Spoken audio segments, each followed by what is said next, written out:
Ok, le thème de mon message ce soir s'intitule « Masqué mais non muselé ». Ça vous parle? Je crois que plus que jamais, nous sommes masqués, mais nous sommes appelés à ne pas être muselés. Amen.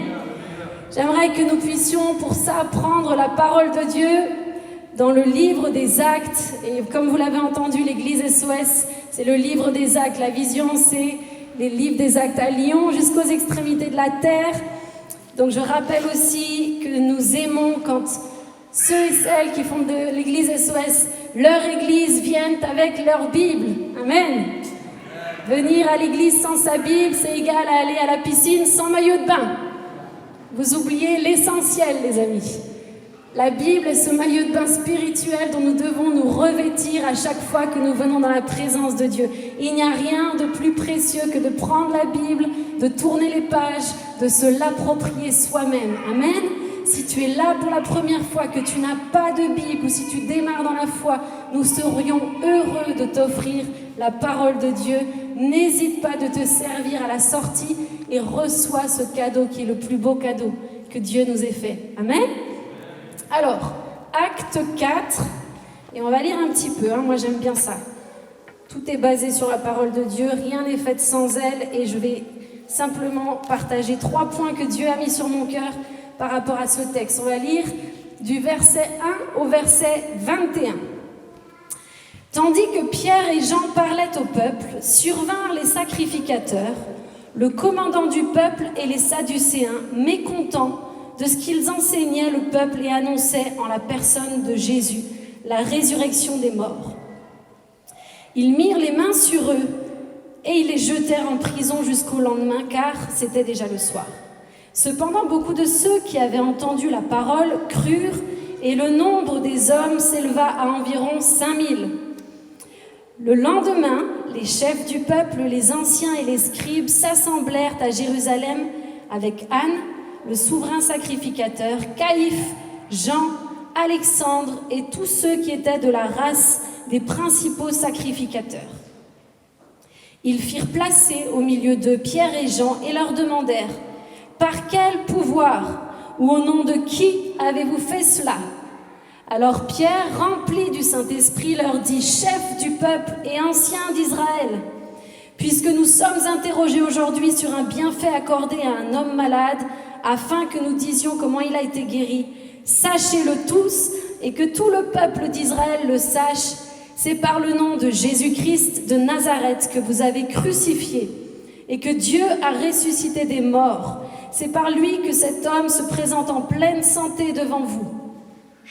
Jésus est la pierre rejetée par vous qui bâtissez et qui est devenue la principale de l'angle. Il n'y a de salut en aucun autre nom, car il n'y a sous le ciel aucun autre nom. Alors attendez, je saute des lignes, moi j'aurais dû mettre mes lunettes. Qui ait été donné parmi les hommes par lequel nous devions être sauvés. Lorsqu'ils virent l'assurance de Pierre et de Jean, ils furent étonnés, sachant que c'étaient des hommes du peuple, sans instruction, et ils les reconnurent pour avoir été avec Jésus. Mais comme ils voyaient là près de l'homme qui avait été guéri, ils n'avaient rien à répliquer. Ils leur ordonnèrent de sortir du sang d'airain, et ils délibérèrent entre eux, disant « Que ferons-nous à ces hommes ? Car il est manifeste pour tous les habitants de Jérusalem qu'un miracle signalé a été accompli par eux, et nous ne pouvons pas le nier. Mais afin que la chose ne se répande pas davantage parmi le peuple, défendons-leur avec menace de parler désormais à qui que ce soit en ce nom-là. » Et les ayant appelés, ils leur défendirent absolument de parler et d'enseigner au nom de Jésus. Pierre et Jean leur répondirent « Jugez s'il est juste devant Dieu de vous obéir plutôt qu'à Dieu, car nous ne pouvons pas ne pas parler de ce que nous avons vu et entendu. » Jusque-là, la parole de Dieu. Amen. Quel récit incroyable! Et j'aimerais remettre les choses un petit peu dans leur contexte, parce qu'il est important de toujours remettre dans son contexte ce que nous lisons. Il est important, quand vous lisez votre Bible, de lire les chapitres qui précèdent et ceux qui suivent pour avoir la totalité. Et là, qu'est-ce qui se passe? Là, Jésus est mort, ressuscité, et il est reparti auprès de son Père. Les disciples ont vécu la Pentecôte quelques chapitres plus tôt, vous le verrez dans Acte 2, au verset 4. Et comme à leur habitude, Pierre et Jean vont au temple tous les jours. Rien que ça, on pourrait faire un message. Tous les jours, ils se rendent au temple. Et là, au moment où ils s'y rendent, qu'est-ce qui se passe? Un homme boiteux se trouve aux portes du temple. Alors vous devez tous connaître ce passage dans Acte 3, verset 6, qui nous raconte ce qui s'est passé. Le boiteux criait, et alors Pierre va dire « Je n'ai ni argent ni or, mais ce que j'ai, je te le donne. Au nom de Jésus-Christ de Nazareth, lève-toi et marche. » Amen. Et le prenant par la main droite, il le fit lever. Au même instant, ses pieds et ses chevilles devinrent fermes, et d'un saut, il fut debout et il se mit à marcher. Amen. C'est suite à ce miracle-là que Pierre et Jean vont s'adresser au peuple. Ils vont prendre la parole parce que les gens ont vu ce qui s'est passé. Ils ont vu ce boiteux qui était là depuis des années devant les portes du temple à attendre que quelque chose se passe pour lui. Et suite à cette guérison, le peuple va être surpris, interrogé. Et ils vont s'adresser à eux et leur parler de ce Jésus de Nazareth. C'est dans ce contexte-là que dans Acte 4, nous avons lu ce qui vient de se passer, qu'ils vont être arrêtés et qu'à ce moment-là, les sacrificateurs, et j'ai envie de dire tout le gratin religieux de l'époque, va les arrêter, vont intervenir, comme la parole de Dieu nous le dit, mécontents de ce qu'ils enseignaient le peuple en la personne de Jésus.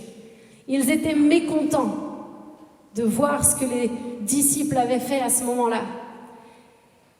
Et j'ai envie de voir 3 choses avec vous ce soir. La première se trouve au verset 8.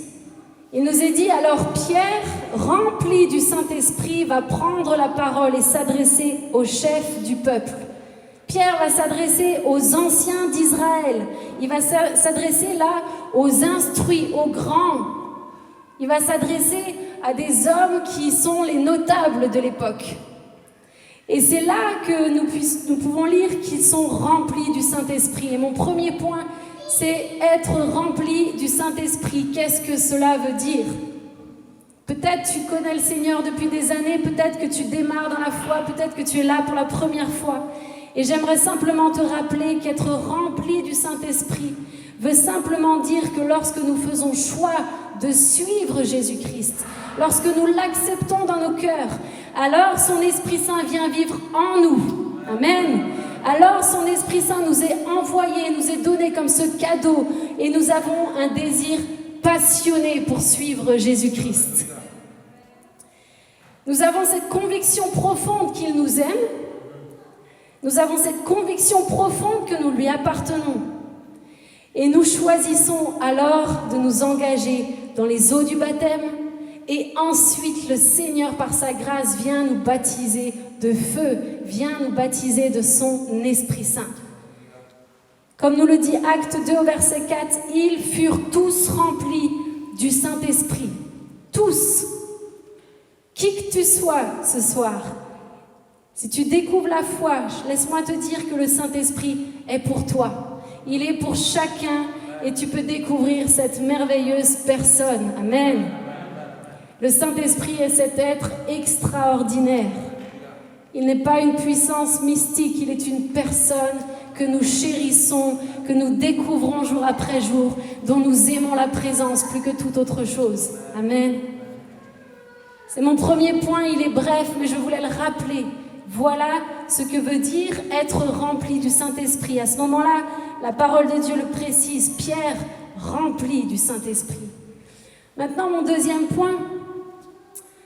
Pourquoi être rempli et pourquoi être baptisé du Saint-Esprit?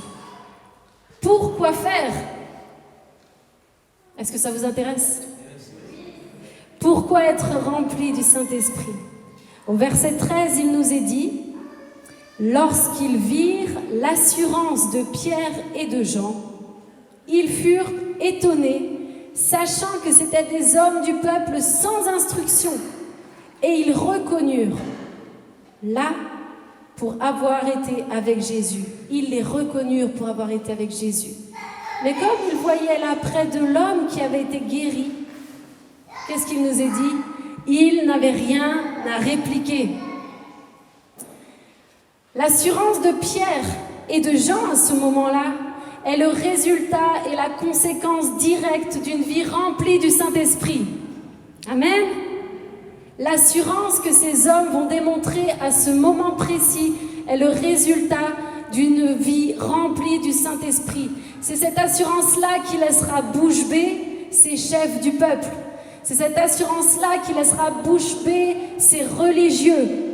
C'est cette assurance-là qui laissera bouche bée ceux qui essayaient et qui les ont emprisonnés à ce moment-là. Ces hommes sans instruction. Pierre et Jean étaient sans instruction. Et peut-être ce soir, tu es comme moi, sans instruction. Tu n'es pas un grand religieux. Tu n'es pas quelqu'un qui a fait des écoles de théologie et qui est poussé plus la connaissance, mais tu es rempli du Saint-Esprit. Et le Saint-Esprit en toi te donne une assurance que personne d'autre ne peut te donner ce soir. Amen. Ces hommes sans instruction vont faire quoi? Ils vont manifester tout simplement la puissance de qui est Dieu à travers la guérison de ce boiteux. C'est la guérison qui les laissera, comme la Bible nous dit, rien à répliquer. Il nous est dit, ils n'avaient rien à répliquer. Ils les accusaient et pourtant ils n'avaient rien à répliquer parce que le constat était là. Le constat était fait, l'homme marchait. L'homme marchait. Donc, ils n'avaient rien à répliquer malgré tout ce qu'ils essayaient de faire et d'entreprendre. Ils ne pouvaient rien dire. Voilà ce que veut faire le Saint-Esprit en toi. Quand tu es rempli du Saint-Esprit, mon ami, cela se voit. Amen. Cela ne se voit pas au travers de bizarreries, de choses étranges que tu ferais dans une célébration. Ça n'a rien à voir. Le Saint-Esprit n'est rien de mystique, je le redis. Le Saint-Esprit se voit par l'assurance que tu as. Le Saint-Esprit se voit parce que tu manifestes une joie dans toute épreuve, dans toutes les circonstances. Le Saint-Esprit va se voir dans ta vie à travers l'audace que tu as. Amen. Le Saint-Esprit va simplement se voir par la façon dont tu te comportes, dont tu parles, dont tu agis. Le Saint-Esprit va se voir. S'il vit en toi, alors il doit se voir. Amen. Gardez le sourire sous mon masque. L'assurance de Pierre va étonner ces érudits. Et j'aime ça. Le Saint-Esprit casse tous les codes. Le Saint-Esprit n'a pas de règles. Mon ami, tes connaissances, tes diplômes, tes capacités humaines ne te permettront jamais d'accéder à ce que le Saint-Esprit seul donne. Jamais. Tu ne pourras jamais accéder à ce que seul le Saint-Esprit fait à travers une vie, malgré tous tes diplômes. Si tu en as, Dieu soit loué, et c'est super de pouvoir les mettre à l'œuvre et de les utiliser parce que c'est des dons que Dieu t'a fait. Mais ça n'a rien à voir avec ce que le Saint-Esprit peut faire de toi lorsqu'il te remplit de sa puissance, mon ami. Seul le Saint-Esprit donne cette assurance dont il nous est parlé là dans ce texte. Amen. Il n'y a pas de statut nécessaire avec le Saint-Esprit. Ces hommes sans instruction, nous dit la Bible. Et j'aime ça parce que Dieu est toujours celui qui vient se rabaisser à notre niveau. Il est ce Dieu tellement grand, cette personne tellement extraordinaire. Mais le Saint-Esprit peut faire de nous des hommes extraordinaires, des femmes extraordinaires. Amen. Le Saint-Esprit t'est donné autant qu'à moi. Peu importe qui tu es, peu importe ton passé, peu importe ton présent, peu importe ton rang social, mon ami, à partir du moment où tu choisis de croire que Jésus-Christ est mort et ressuscité pour toi, le Saint-Esprit t'est donné. C'est le don de Dieu pour toi. Amen. La vie est faite de choix. Croire ou ne pas croire en fait partie. Mais lorsque tu choisis de croire, alors tout devient possible par la puissance du Saint-Esprit. Amen. Tout devient possible. Les boîtes marchent. Les sourds entendent. Les aveugles voient. Les démons quittent les corps par la puissance du Saint-Esprit. L'amour de Dieu vient envahir ta vie, mon ami. Et le plus beau des miracles, tes péchés sont pardonnés. Tu passes de pécheur à enfant de Dieu par la puissance du Saint-Esprit qui restaure ta relation personnelle avec Dieu, le Père, avec ton Créateur. Alléluia. C'est pas merveilleux? Il n'y a rien de plus beau et de plus grand que le miracle du salut, mes amis. Le salut restera le plus grand des miracles. Un boiteux, un paralytique peut se lever, mais le salut d'une âme reste le plus grand miracle qui soit. Amen. Alors si tout est possible par la puissance du Saint-Esprit, laissez-moi vous dire que rien n'est possible sans lui. Amen. Rien. Vous ne pouvez rien faire sans l'aide et sans l'action du Saint-Esprit dans vos vies. C'est pas possible d'accomplir quoi que ce soit. Et il nous faut vivre dans cette réalité-là, plus que jamais, mes amis. Dieu s'est manifesté en envoyant son Fils Jésus sur terre. Et aujourd'hui, il nous donne son Esprit Saint. Et je crois que dans la saison où nous vivons, il nous faut nous saisir de ce mandat avec force, avec zèle, avec joie, parce que la personne du Saint-Esprit est ce que nous avons de plus extraordinaire à communiquer à ce monde qui se perd. Amen. Quelle bonne nouvelle! Il n'y a pas d'inégalité dans la famille de Dieu. Peut-être as-tu été méprisé toute ta vie, peut-être as-tu été la risée de ceux qui t'entourent. Peut-être qu'on a dit de toi toute ta vie que tu étais un rebelle, une rebelle, peut-être qu'on s'est moqué de toi toute ta vie, peut-être sur ton physique, peut-être sur bien des choses. Mais laisse-moi te dire que Jésus, lui, dit l'inverse. Jésus dit l'inverse, et le Saint-Esprit en toi prouvera l'inverse. Amen. À ce moment-là, les apôtres, les disciples vont prouver que Jésus-Christ de Nazareth, qu'ils ont crucifié sur la croix, est le Fils de Dieu. Et c'est seulement pour ça que 5000 hommes, ce jour-là, ont accepté Jésus comme leur sauveur et leur Seigneur. La puissance du Saint-Esprit, la puissance de la Pentecôte qu'ils venaient de vivre, va se manifester par les miracles, par les prodiges que Dieu veut accomplir. Il t'est possible de laisser bouche bée tous ceux qui t'auront méprisé. Il t'est possible de les laisser bouche bée. Non pas par ta propre force, mais par la simple conséquence d'une vie remplie de cette merveilleuse personne. Mais pour être rempli, il faut venir à la source. Pierre et Jean, il nous est dit, Pierre et Jean allaient tous les jours au temple. Où est-ce que tu te rends tous les jours? Quel est ton temple? Où se trouve-t-il? C'est cette même assurance, mes amis, qui était en Pierre, en Jean et en beaucoup d'autres hommes, qui nous permettra de persévérer jusqu'au bout, dans la joie, plus passionnés à l'arrivée qu'au départ de nos vies, comme nous l'avons entendu la semaine passée. Persévérer, persévérer, plus heureux à l'arrivée de nos jours, à la fin de notre vie, de ce que nous aurons vécu, expérimenté, la personne du Saint-Esprit au quotidien. C'est un cadeau extraordinaire.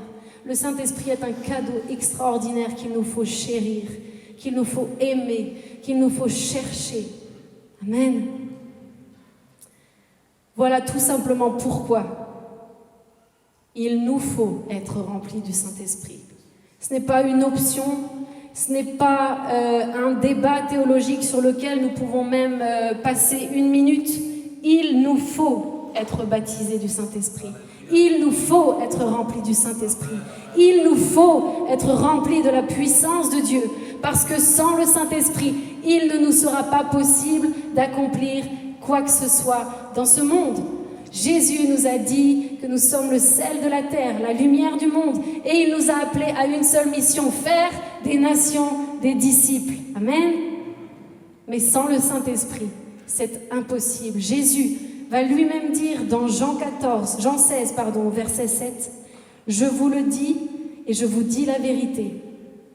Il vous est avantageux que je m'en aille, car si je ne m'en vais pas, le Consolateur ne viendra pas vers vous. Mais si je m'en vais, je vous l'enverrai, et quand il sera venu, il convaincra le monde en ce qui concerne le péché, la justice et le jugement. » Nous ne pouvons rien faire par nous-mêmes, les amis. C'est le Saint-Esprit qui convainc. C'est le Saint-Esprit seul qui vient convaincre un cœur qu'il a besoin de repentance. C'est le Saint-Esprit. Mais nous pouvons être ces vecteurs dont la vie manifeste qui est Dieu. C'est parce que tu vas être rempli du Saint-Esprit, parce que tu vas déborder de joie, parce que tu vas avoir une assurance surnaturelle, que tu vas faire des questionnements autour de toi. Les gens vont se poser la question, comme ils se sont posé la question quand le boiteux s'est levé. Qui sont ces hommes ? Il veut faire la même chose avec toi. Il veut se saisir de ta vie et faire de toi ce vecteur puissant pour communiquer qui est Dieu aujourd'hui. Amen. Il nous faut être remplis. Jésus dira encore dans Jean 16 au verset 13, « Quand le Consolateur sera venu, l'Esprit de vérité. » J'aime ce nom, l'Esprit de vérité. « Il vous conduira dans toute la vérité. Car il ne parlera pas de lui-même, mais il dira tout ce qu'il aura entendu, et il vous annoncera les choses à venir. Il me glorifiera, parce qu'il prendra de ce qui est à moi et vous l'annoncera. » Comment pourrions-nous nous passer de la personne qui va prendre de Jésus lui-même les choses qu'il a à nous dire ? Jésus ne passera par personne d'autre que par son Esprit Saint pour te parler, mon ami. Jésus va communiquer au Saint-Esprit ce qu'il a à nous dire. Ce verset est extraordinaire. « Il prendra de ce qui est à moi et vous l'annoncera. » Amen. Seul le Saint-Esprit nous permet de marcher dans toute la vérité. Seul l'Esprit de Dieu nous permet de marcher dans toute la vérité. Il est l'Esprit de vérité. Il est l'Esprit de vérité. C'est lui qui atteste à nos cœurs ce qu'il a reçu de Jésus-Christ lui-même. Le Saint-Esprit t'emmènera toujours, toujours, toujours, absolument toujours à regarder à Christ. C'est son rôle. Il va chercher le message auprès de Christ, il vient nous l'apporter, comme il reprend le message que tu vas apporter à Jésus-Christ et il va lui amener. Le Saint-Esprit t'amènera toujours à regarder à Jésus-Christ. Si ta vie est centrée sur toi-même, si lorsque tu fais le bilan, tu t'aperçois que tout tourne autour de toi, tout, de tes petits ou de tes grands problèmes, de tes ambitions personnelles, de tes rêves. Si ta vie se résume à ça, alors tu as besoin du Saint-Esprit. Pardonne-moi de te dire que tu n'es pas là pour vivre et accomplir tes rêves. Tu es là et tu as été choisi, créé pour accomplir ses rêves à lui, ceux que le Saint-Esprit va venir te déposer directement de la part de Jésus-Christ. Amen. Il y a encore quelqu'un qui est là? Amen. Ce n'est plus moi qui vis, c'est Christ qui vit en moi. Le Saint-Esprit réalignera toujours ton regard sur Jésus-Christ. Et tu verras, mon ami, tu ne perdras rien au change en laissant peut-être de côté certains rêves, en laissant de côté peut-être certaines ambitions personnelles. Tu ne perdras jamais, jamais au change de choisir ce que le Saint-Esprit a à te donner et le mandat qu'il veut pour toi. Tu ne perdras jamais. Lorsque tu regardes et lorsque tu vis ainsi, tout change. absolument tout. Amen. Alors, voilà ce que veut dire être rempli du Saint-Esprit. Voilà pourquoi nous avons besoin d'être remplis du Saint-Esprit. Et mon troisième et dernier point ce soir, c'est à quoi ressemble une vie remplie du Saint-Esprit. À quoi ça ressemble une vie remplie du Saint-Esprit? Le verset 19 nous dit: Pierre et Jean leur répondirent: Jugez s'il est juste devant Dieu de vous obéir plutôt qu'à Dieu. Car nous ne pouvons pas ne pas parler de ce que nous avons vu et entendu. Nous ne pouvons pas ne pas parler de ce que nous avons vu et entendu.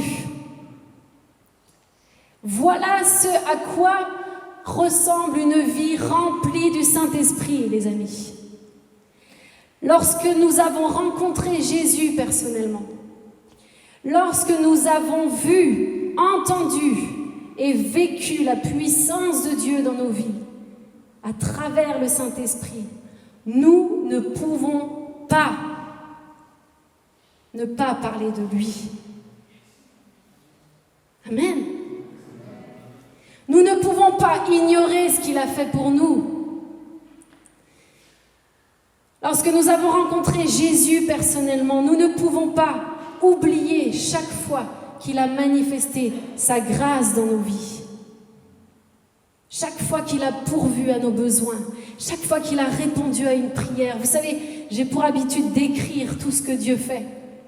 J'ai commencé un livre que je veux léguer à mes enfants.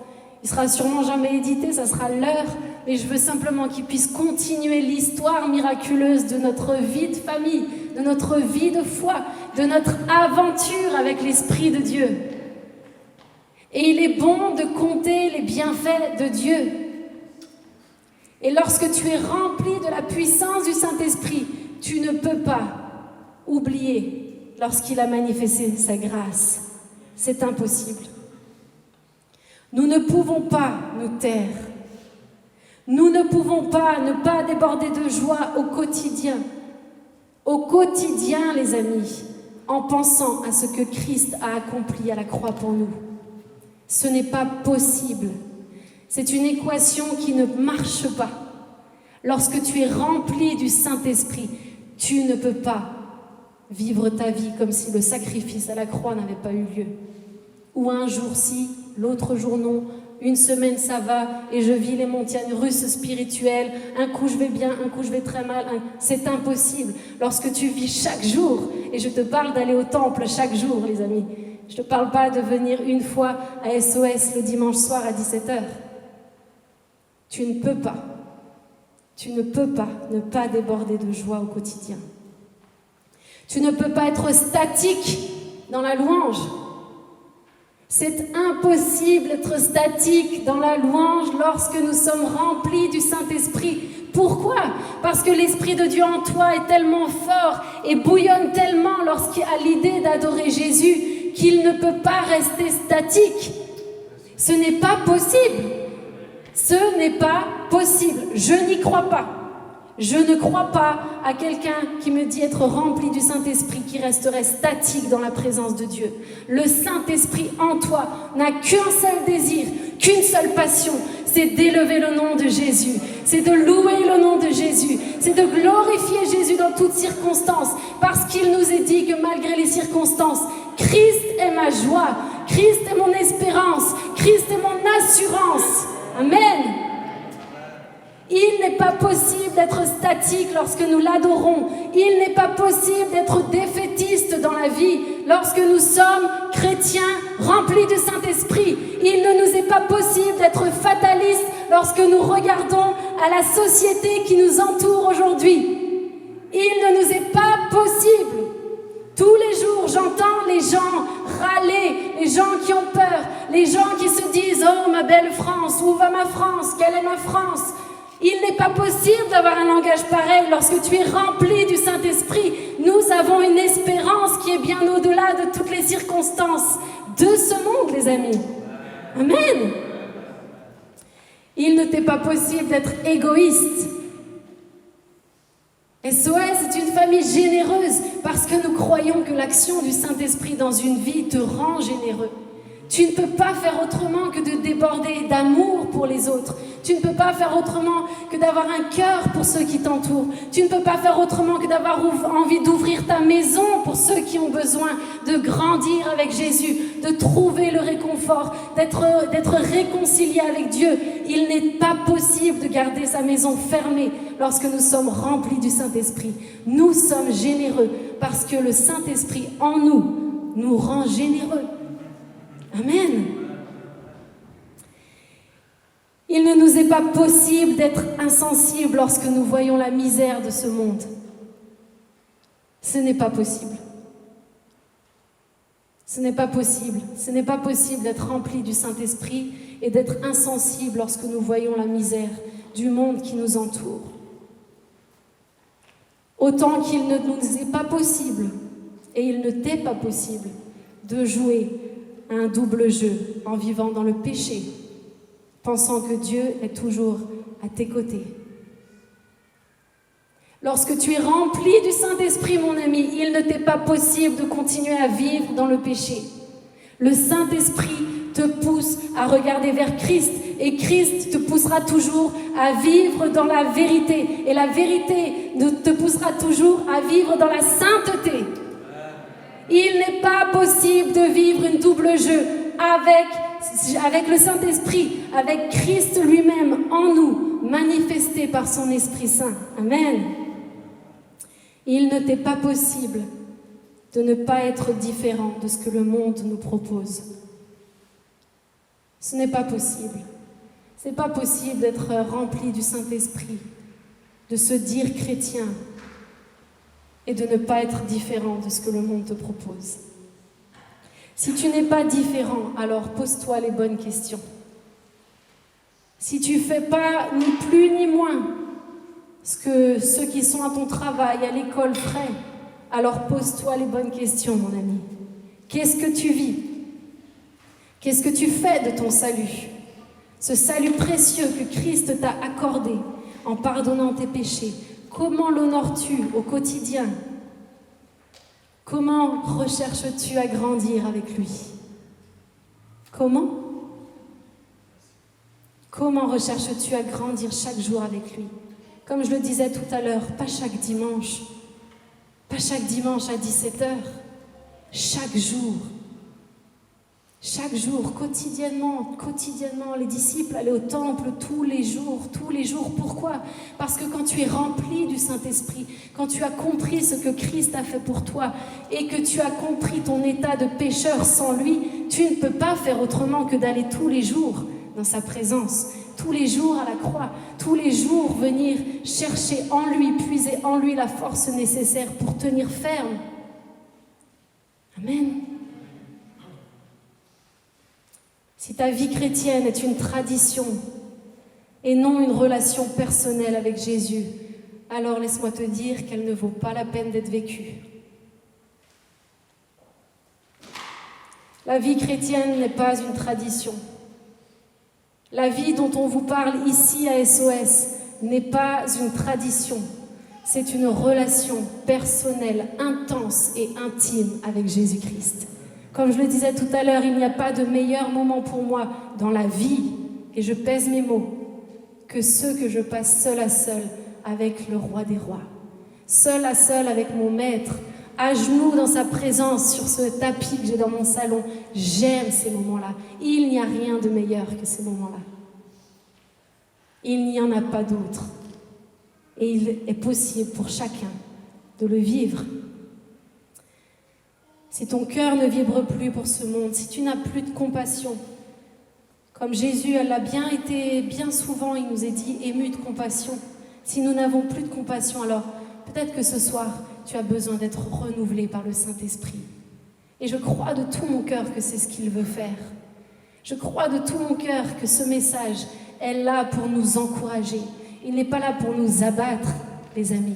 Il est là pour nous relever. Il veut simplement raviver ce feu du premier amour. Amen. La vie n'est qu'un courant d'air, les amis. Notre passage ici-bas, même s'il dure 90 ans, reste un claquement de doigts comparé à l'éternité. Il nous faut vivre passionnés. Amen. J'aime dire que seuls les gens passionnés sont passionnants. Je le crois de tout mon cœur. Seuls les gens passionnés sont passionnants. Et c'est vrai dans tous les domaines, spirituels ou non. Prenons l'exemple du prof d'histoire. Un prof d'histoire passionné va rendre son cours passionnant. Il va y mettre de la vie, il va rendre l'histoire accessible à tous, ce qui parfois, des fois, est très très lointain et compliqué. Il va réussir, parce qu'il est passionné de son sujet, à nous communiquer quelque chose. Bon, visiblement, j'ai pas dû en avoir, malheureusement. Je regrette de ne pas avoir rencontré ma chère Alexandra plus tôt. Mais c'est une prof d'histoire passionnée et je suis sûre qu'elle rend ses cours passionnants. Laissez-moi vous dire que c'est pareil lorsque l'on est chrétien. Pardonnez-moi l'expression, mais un chrétien sans passion est aussi chiant que quelqu'un qui ne serait pas chrétien. C'est une vérité absolue. Il est possible d'être chrétien et ennuyeux à mourir. C'est tout à fait possible. Et d'ailleurs, ça existe. Mais ce qui fait la différence, c'est qu'aujourd'hui, nous pouvons être chrétiens et passionnés. Amen. Et c'est ce que nous voulons. Être chrétien et ennuyeux, c'est pas ce à quoi nous sommes appelés. Nous sommes appelés à être ces chrétiens passionnés. Ces chrétiens qui vont donner envie. Ces chrétiens qui vont donner du goût à la vie. Ces chrétiens qui vont amener la lumière là où il n'y en a pas. C'est à ça que nous sommes appelés, les amis. Amen. Ici, à SOS, nous sommes et nous voulons être de plus en plus, chaque jour qui passe, passionnés pour Jésus-Christ. Nous voulons vivre notre foi simplement, sans chichi. Nous ne sommes pas des religieux, nous sommes des gens remplis du Saint-Esprit, convaincus de ce qu'il a fait pour nous, sachant qui nous sommes en lui, et nous voulons simplement être passionnés pour donner envie à ce monde et laisser le Saint-Esprit faire le reste. C'est lui qui convaincra, c'est pas toi. Mais tu peux être passionnant et donner envie à quelqu'un autour de toi qui se perd. Soyons différents, les amis. Non pas par nos propres forces, mais par cette puissance qui est en nous, par ce Saint-Esprit qui est en nous. Même emprisonnés, Pierre et Jean n'ont pas pu ne pas parler de ce qu'ils avaient vu et entendu. Quel passage incroyable! Ils n'ont pas pu. C'est-à-dire que même s'ils avaient voulu, ils n'ont pas pu. Les amis, nous sommes masqués, mais nous ne sommes pas muselés. Amen. Nous sommes masqués, mais nous ne sommes pas muselés. Vivons pour l'essentiel. Nous ne sommes encore pas emprisonnés pour notre foi dans notre pays. Mais malheureusement, je crois que trop souvent nos bouches le sont. Nos bouches sont emprisonnées. Mais le Saint-Esprit veut ouvrir nos bouches ce soir. Le Saint-Esprit veut remplir nos bouches ce soir. Le Saint-Esprit veut déborder ce soir dans nos bouches, si seulement tu oses croire qu'il a un projet pour toi, qu'il a un projet avec toi. Et si tu veux te saisir de cela, il n'y a pas de plus beau message que le message de l'Évangile. N'ayons pas honte de ce message. N'oublions jamais que s'il a changé nos vies, s'il a bouleversé nos vies, il peut et veut changer celles de beaucoup d'autres. Amen.